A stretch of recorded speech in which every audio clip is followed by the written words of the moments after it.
abantu abaninzi bacinga uba xa nine-partnership ne-department, i-department inika imali yokwenza yonke into, but nina nityala nemali yenu kuyo yonke le business. Masithethe ngaloo nto uba niyifaka njani eyenu imali kule business uyenza ibe yi-success. Okay, into esenzileyo kulo nyaka uphelileyo njengoba i-department ibisinike i-5.5 million rands, thina siye sathatha i-amount ye-loan which is 27 million rands.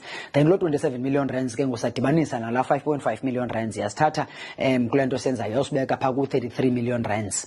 Lo 33 million rands ke yaba lixabiso esiye salisebenzisa thina ke ukwenza lo msebenzi sibe siyawenza ngoku.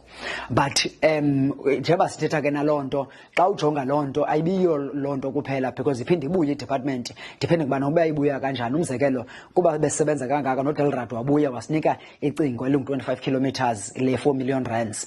Then basinika kulo nyaka ke ngune-mechanization center ye-30 million rands. Kanti 30 not 1330. So loo nto ibonakalisa ke ngoku umdlandla wequmrhu lukarhulumente elika-agriculture ukubana xa bembona umuntu omnyama esenza into uplifta abanye abantu abamnyama abazisokolelayo, noko baye bafake igxalaba njengokuba nathi sifaka igxalaba ukuqinisekisa ubana le mali i-1 rand ayibeka i-department, thina sibeka i-10 rand ecaleni ukuncedisana kunye ukuya phambili.